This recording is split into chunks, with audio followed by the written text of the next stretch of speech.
All right, hello everybody, and welcome back to Zoo Tycoon. Today I have to show you what is quite possibly one of my greatest builds I've ever done in Zoo Tycoon. I'm gonna go ahead and click Continue Save Game. I'm going to immediately pause it. All right. So this is a medium-sized zoo. Is a dinosaur-themed zoo, and I put quite a lot of detail into how I built the zoo, and I'm just going to start off with basically the coup de grace, which is the entry area of the zoo, where I spent probably a good 2 hours building it. Right here.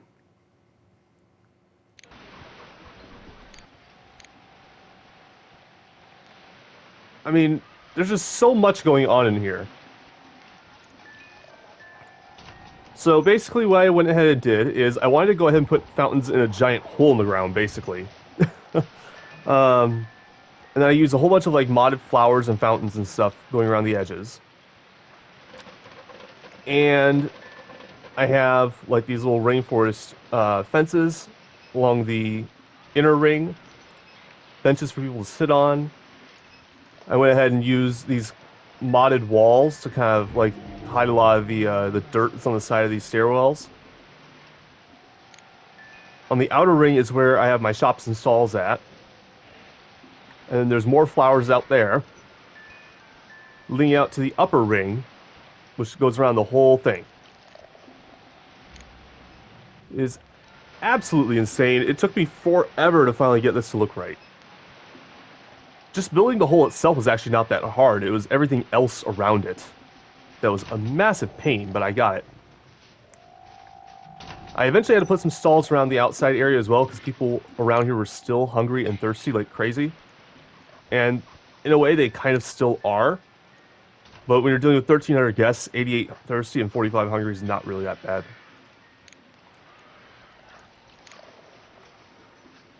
So as I said, this is a prehistoric themed zoo.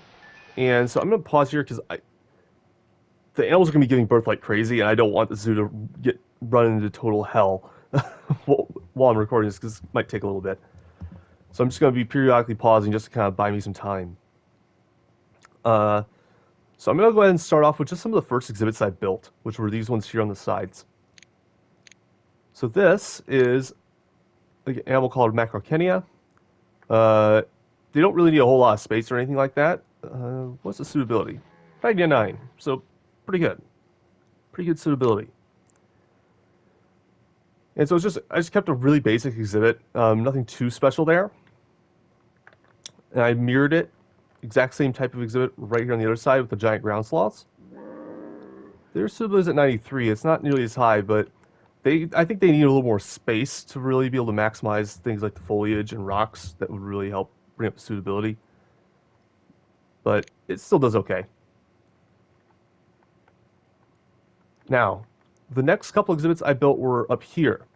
And so right here's the Cyracosaurus Habitat. I ended up having to actually expand it a little more because I wanted 6 Styracosaurs, and this is not, the first area was not big enough for 6. Their suitability is at 98, which is not bad.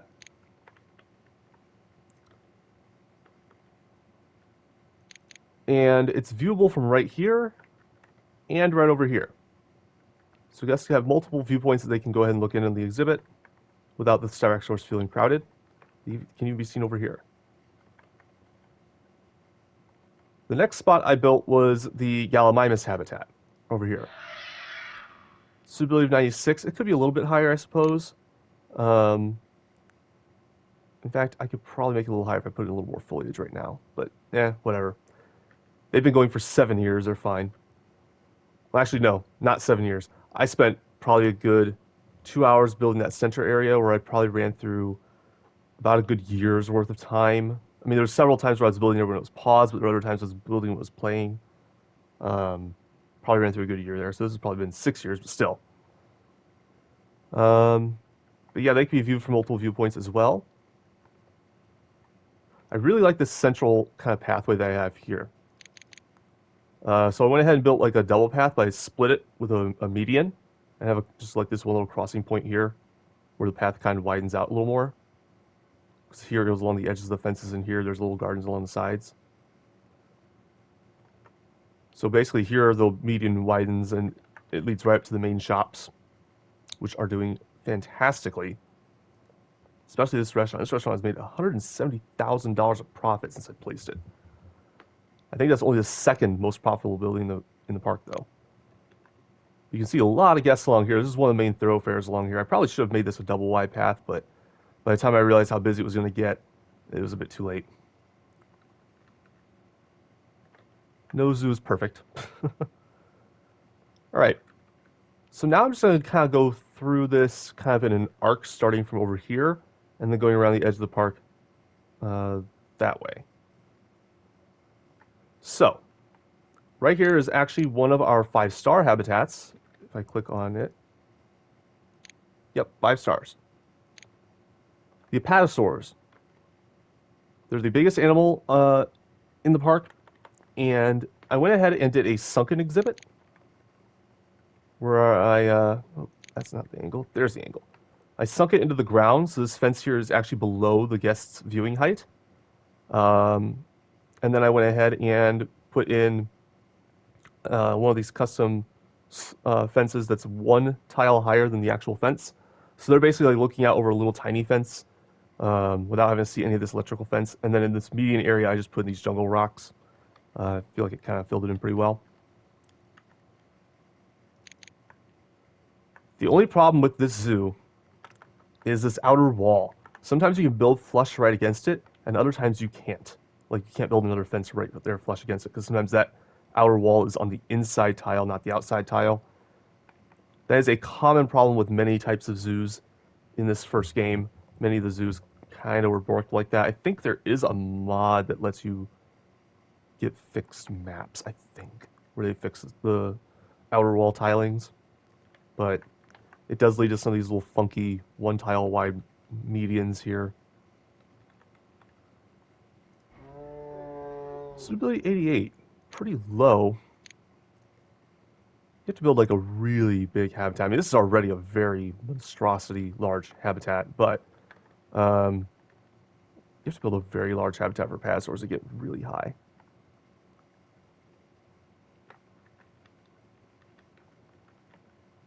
I'm gonna go ahead and press play for a little bit. We got gift shops here. These gift shops always do bad. I don't know why, but the kids' dino gift shops always do bad. But I want more variety than just placing the same gift shop everywhere. Cloudbricks 23 is not happy. Probably shocking itself on the fence like crazy. More than likely, they have a bad habit of doing that. This restaurant's doing $52,000 in profit, so pretty dang good. Right next to the Apatosaurs is actually the last exhibit that I built, which is the one for the Plateosaurus. Suitability of 100. Pretty solid exhibit. It's also a very popular one, if I recall. 2.5 stars, so decent popularity. I went ahead and actually did this fence type, which is just a concrete rail fence. Or no, it's iron bar rail fence, my bad.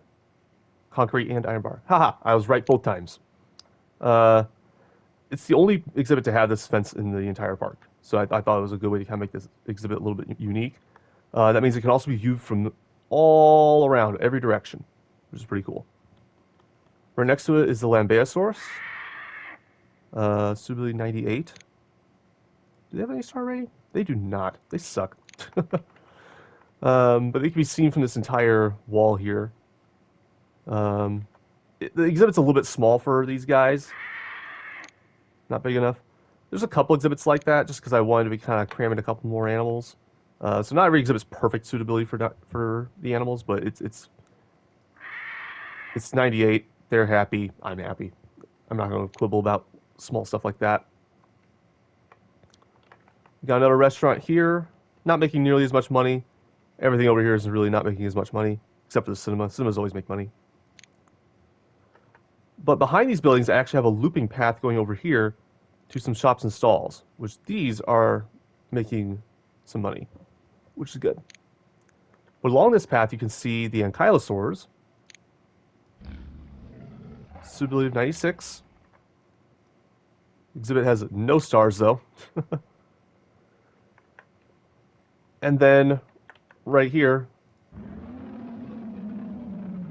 the Spinosaurus. Now, Spinosaurus is a very weird dinosaur. I mean, this game already has weird dinosaurs anyway. This one's very weird. Okay. Now, barring the fact that it looks nothing like how we know Spinosaurus looks nowadays, it looks sort of accurate to how it was thought of at the time. However, the year 2001 is when Jurassic Park 3 came out, and that one has Spinosaurus in it. That was fairly accurate for the time. The Dinosaur Digs expansion came out in 2002. As you can see, it has a fairly normal head for a meat-eating dinosaur. In 2001, we already knew that it had a long crocodile-like snout. So this thing's already very bizarre. I don't know why they did that choice. I think they maybe just did outdated research on that.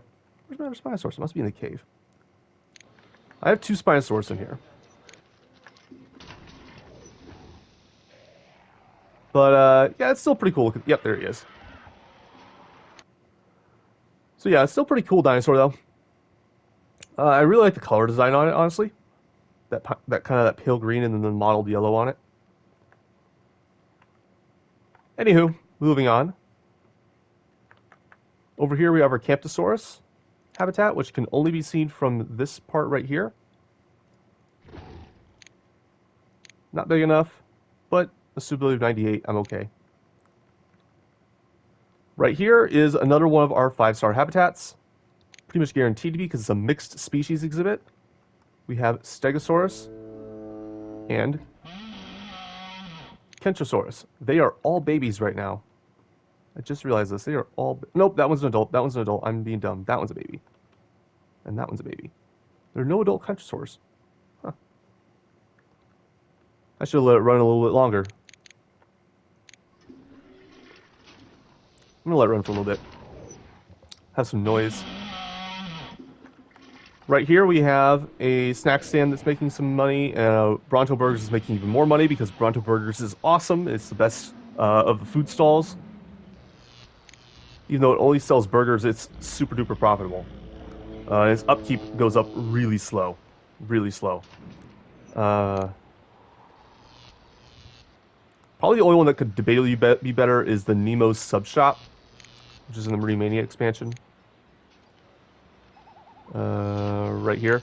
Because it sells subs and drinks, so it helps with food and hunger.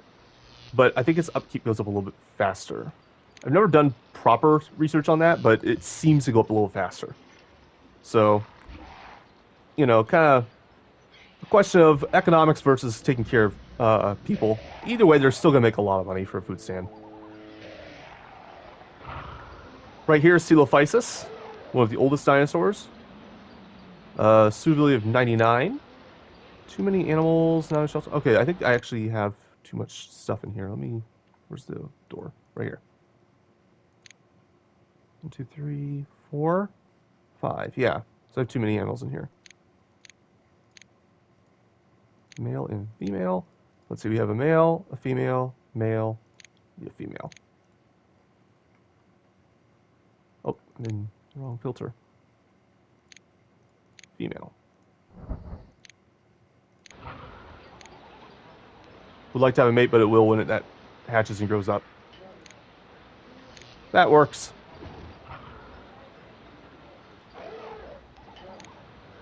Yeah, not big enough for the number of animals. That's fine. Suitability of 99. Look at that. It went up. It went up. All right. So here I went with something a little more decorative. I went ahead and just built like this little cypress swamp. And I went ahead and built a little bridge going over here. So how these work, I think I mentioned it in the mod overview video. I wasn't certain exactly how it worked. I obviously do now since I built a new bridge. It is indeed a thing where you have to go ahead and raise land here, flatten along the sides, and then place these as like giant decals, basically. So that is how you build a bridge. So this water texture is obviously fake, but it does look the part anyway. It looks pretty solid. Giant tortoises, 0-star habitat. It used to actually be 5-star habitat when I first built it. Right now they are all babies. Now, say giant tortoise. These are not Galapagos tortoises. These are Ice Age era tortoises. Um, the actual proper name for them, I think, is in here. Yes, Meolania. That's the actual proper name. Yeah, animals are hatching and stuff. I gotta move on. Otherwise, I'm gonna end up having habitats that are like the Coelophysis one where everybody's unhappy. I'm gonna pause briefly. I have myself a little park playground here. If you saw back when we were over here at the entrance, I also kind of built some playground stuff over here. So this is the second one I built. Sneak preview. I also have like these little gardens and fountains here. A restaurant here that's making quite a bit of money. Another golf course area. Just tons of these little attractions help. They help drag people to different areas of the zoo that they may not normally go. Building attractions like this. Another thing that helps also is assigning tour guides to kind of go around to your more vacant corners. If you can get them to route through more crowded areas, they'll pick up some people and take them to more crowded or more empty areas. There are ways to drag people around. Right here is the woolly rhinoceros habitat. They can be seen from a couple different sides. So I posted a picture on the Discord where I had gone with I had a woolly rhino breakout, and apparently it ate one of my maintenance workers. I will put a picture of it up here on screen. Yeah, it ate one of my maintenance workers. So, yeah, hashtag carnivorous rhinos, meat-eating rhinos. I think is what I said. Something like that. Uh, it's so stupid, but it's hilarious. Right here is my saber-toothed cats. Smilodon is the proper name. 99 suitability, so really good. I went ahead and put a restroom here because I had a couple guests that were down here at one point that apparently needed to use restrooms. So I had 126 people using this restroom, so it's worked pretty well. Excuse me. I do have a couple cheeky little vending machines right here. So I have my drink machine and my snack machine. With a few benches for people to sit at. Trash can there for people to throw away their wrappers. And I also have a giant tortoise fountain because, of course, we're right next to the giant tortoise habitat. This screenshot probably looks familiar. I shared a couple screenshots of the zoo up on the Discord server as well. This spot here probably looks exactly like a certain screenshot I put up. So I put up a large volcano here. These are actually like Mexican style fences. I thought it just worked well with the brownstone that I was using. I also have a tar pit and a lava pit. There are a few snack stands here. They're making some decent money. This area used to be a lot more crowded. It's thinned out a lot over time. The fancy drink stand. Fancy stalls really don't do anything other than have higher upkeep, but they just look a little different. I went with it because, again, it looked a little different. I'm fine with having a little bit of a negative profit off of it. These are doing well. Bronto Burger's always doing well. Mammoth Cones is doing a bit better. I think it's because of placement, though. It's facing this way, and most of the guests are coming from this direction, so if they're looking for food, the first place they're going to hit is the ice cream stall.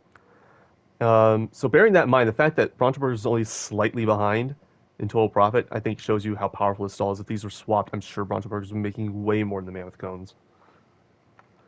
I have a mammoth fountain here because there's actually woolly mammoths right here. Again, kind of built into this pit. Except it's actually level with this ground here. It's only a pit over here. It's because of how I went ahead and built the Plesiosaur habitat. It worked out to where I could go ahead and build this like a giant pit. And so there's like no fence here. I built invisible fences along here so they can't break out up there. The game, it does work that way. Ooh, I meant to do that. There are 4 of them. There should be 4. Yes, 4. I think one's in a shelter right now. I went ahead and put all the foliage behind this little bit of water because these guys have a nasty habit of trampling foliage. It's terrible. So I went ahead and kind of watered that off. Suitability of 98, so they like their habitat. Up here is the plesiosaurs. So I went ahead and there's so many layers to this thing. Obviously, it's flush with the ground here, but where it's flush with the ground, the normal ground level, it's not viewable. You have to go either around back here where we go underground to get somewhere viewable, where I have a tunnel and a restaurant here. This restaurant is the least profitable building in the park, but it is what it is. It's also in an area that very few people go to. There's this stairwell going down here, where there's some area to view going into a tunnel. That one's just a tunnel entrance. It's not a restaurant. Because there's already food stands here, I didn't want to increase competition with those. But you come around over here. There's a staircase going up here where you're now flush with the ground level over here again. You still can't see anything. I went ahead and walled it off so there's none of that ugly dirt. Then you go up another staircase here where you go ahead and see the ground that's flush here with the top of the tank water. So there's so many different levels going on here. I love how I did it. It took a while to get this to work right and to look okay, but I got it. And the exhibit suitability is 100, so I'm happy. I'm a happy camper with this. This is probably one of the coolest plesiosaur habitats I've ever built. All right. Moving on. We have 3 different Velociraptor habitats because I have some modded Velociraptors. So these right here are the normal Velociraptors. Exhibit suitability of 98. They're happy with it. I think this exhibit has a couple stars. Yes, 2.5 stars. There's a couple other Velociraptor types. So these are made by one of the most famous modders in the Zoo Tycoon community named Giran. He's one of the older ones, mostly active prior to 2010. Some of the best animals were made by him. He did some amazing sprite work. He's also the one that made the mods for the dragons, which you may have seen in some popular Zoo Tycoon videos from back in the day. But he also made these Velociraptors. So he made a desert Velociraptor that's more paleo accurate. Suitability of 91. I think it probably could use a little more foliage or something. Not sure. Bigger habitat would also help. He also made these ivory Velociraptors, which are meant to be like leucistic Velociraptors, which is pretty cool. Suitability of 98. They're pretty happy. They have the same habitat requirements as the Velociraptor, but they are way more expensive. But that means they also sell for more. And I think they are also a little bit more popular. They do have more privacy concern, though. I've had to move this down to just 3 individual tile windows versus the normal Velociraptors, which are fine. So I really like them, though. I really like the Ivory Raptors. They're pretty cool. All right. Moving on over here. Pretty much right in the middle of the zoo is the Cantosaurus Habitat. Suitability of 99. Unhappy because they've been shocking themselves on fences. They do this all the time. Exhibit's well suited. It should be, I think, either like a 5-star habitat. Yeah. Sometimes it flutters down to like 4. But as you can see, one of the busier paths in the zoo right along here. That also means that this restaurant here is actually by far the most profitable building in the game. Or in this zoo. And it's actually one of the most profitable restaurants I've ever placed, which is pretty cool. And it's really surprising given that I don't have any show animals in the zoo. Normally, restaurants by the shows are the ones that make a lot more money. But yeah, I think this is actually more profitable than a lot of show restaurants. Part of that is Rainforest Restaurant has notoriously low upkeep costs. Like, I've had this here since year 5, or year 2, year 3. And it's only at 435 upkeep. So, I mean, it's gonna make a lot. But I went ahead and sunk this exhibit into the ground so I could go ahead and do a wooden bridge over the top, which I think looks really well. Looks really good and works really well. There we go. I went ahead and fenced this off here so that way guests don't shock themselves on the door. I don't know if they actually can shock themselves on the door, but I know they can shock themselves on this fence, so I was like, better safe than sorry. The carousel here, making decent money. I had to go ahead and play while the carousel was here. You know, most annoying sound in the game. I had to do it. All right. Now we're getting into some really fun stuff, but it's also the quietest area of the park. People just have never gone over this area for some reason, and I don't know why. I've even had tour guides that go over here, and that's like the only time guests come over here. But right here we have a Dinosus Habitat. If you watch any of my live streams from back about 2 years ago, you'll know this guy won the dinosaur battle royale. Uh, and rightfully so, it's gigantic. It is huge. I went ahead and did a tank here where there's some ground sunken into the ground over here. Some ground sunken into the ground. Wow. Uh, but sunken down so guests can see into the tank water. Um, this probably looks familiar to one of those screenshots. There's a T-Rex peeking its head over the fence here. I'm really surprised that guests aren't over here more because there is T-Rex over here. Tyrannosaurus, I guess, is just not that popular. I always thought it was popular, or at least it seemed like it was popular when I played the game before. They ruined jerks. Another tree. There you go. That should be it for the rubble, right? Yeah. Cool. They stepped on a tree and rubbled it. The jerks. I went ahead and built a gift shop that was kind of like in this little area right here, just kind of overlooking the habitat. I'm using my imagination here a little bit because, like, this is a pathway here. Obviously, guests would be walking along this pathway, would going through around the gift shop. So I'm just kind of imagining guests standing here overlooking the T-Rex habitat. That's more or less why I did that. I really like this. I just really like how this turned out. It's very simple but very effective in my mind. The planters here, and then the benches and torches, and these little stairs coming down to this lower pathway, and the statues kind of acting as bookends. I really like how it looks. This restaurant here does drag a few people down this way, which is nice. I have an Allosaurus habitat over here. So I believe 96 could be a little better. Allosaurus is notorious for being kind of harder to please. But I did have these little planters along here, which make things look nice. Bronto burgers yet again coming in clutch, whereas the snack stand is not. Uh, again, shows you how overpowered the Bronto burger stand is compared to other food stands. We have ourselves Triceratops over here. 0-star rating. There's no guests over here to really give it a rating. These planters, I went ahead and sunk into the ground a little bit so they weren't blocking the view of the fence. It's just the way these planters are. It looks a little better this way. And then right here, the loneliest food stand. It's just it's in the worst neighborhood. And then that loops right back around to the ground sloths. So yeah, that's pretty much the zoo. Again, I really like how it's turned out. Most of these planters and stuff, by the way, are mods. I believe I got these gardens from Zoo Tycoon Phoenix. They have a lot of mods for gardening and flowers and stuff. Yeah, no, this is a really, really cool zoo. I really like it. Now, given that we're dealing with prehistoric animals, the upkeep on them is tremendously high.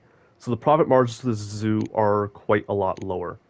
As you can see here, we're talking like $10,000, $1,000. It's not really a lot. As you see, it varies depending mostly on the private donations.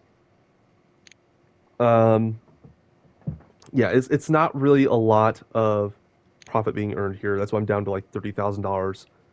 If I let this run for a while, it would incrementally get up probably more like 1,000. That 21,000, as you can see, is an outlier that artificially inflated that month's earnings. Again, without the animal purchase cost getting in the way, and without construction costs really getting in the way, we could probably see this ticking up about $1,000 every month. Plain and simple, prehistoric animals are very, very expensive to build exhibits for. They're very expensive to buy. More importantly, they're more expensive to maintain because their food costs are a lot higher. Their medicine costs are a lot higher.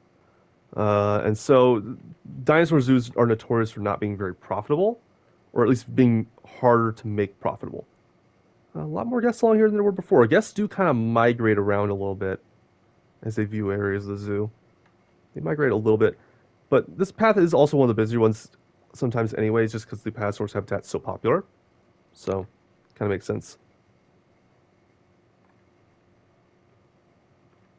But yeah, there's a lot of really cool stuff here that I like. I like this area a lot.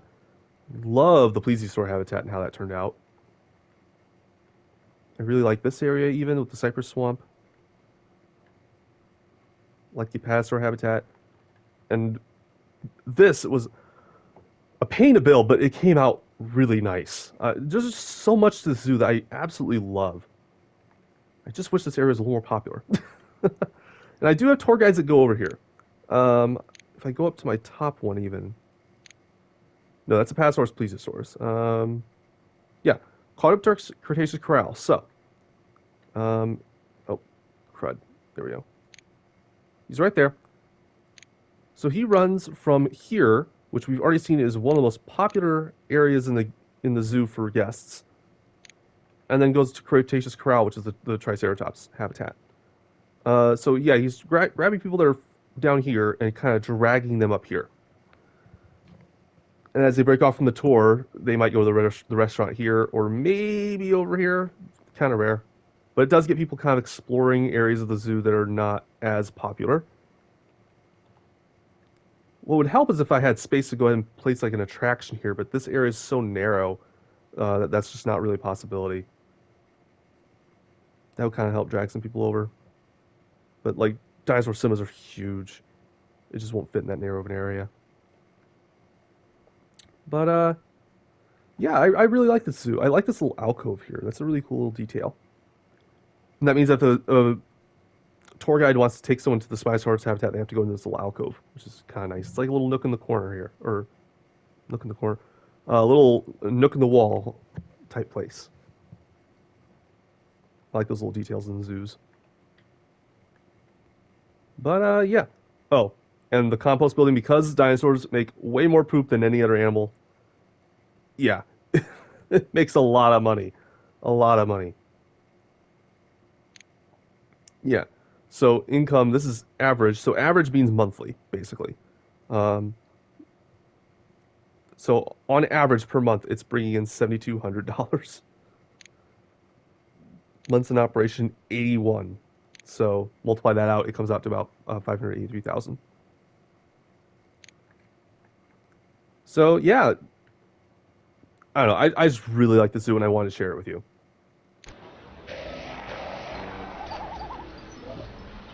If we over here, it gets really quiet all of a sudden. Oh, new month. So yeah, basically at the start of a month, all the expenses are due, but you have none of your income. So this will correct as this corrects. Don't worry. And with every month, this number will be about $1,000 less. So eventually, the starts of my months won't be completely bankrupt. And yes, I did build the zoo with money on, and I had set up to be kind of like a sandbox where I had that. I think it was like $1 million or something like that. I burned through that very quickly because this stuff is so expensive. Part of it also being that I was elevating and de-elevating the terrain. That kind of racks up expenses quick. So I eventually had to start doing a cheat code with Shift 4, where every time you press Shift 4, you get $10,000, but it also destroys a fence piece. So I had to like press Shift 4 a couple times, pause the game, go into my exhibit listing, see which ones are broken, fix the fences, and then press play again before animals broke out. It was annoying, but I got there. Anywho, that's about all I've got. So thank you so much for watching this video. If you liked it, hit like. And then also, you can check the links down in the description below for all my socials, including my Discord server, where you can talk about me with this game or any other. So thank you so much for watching. Have a great day.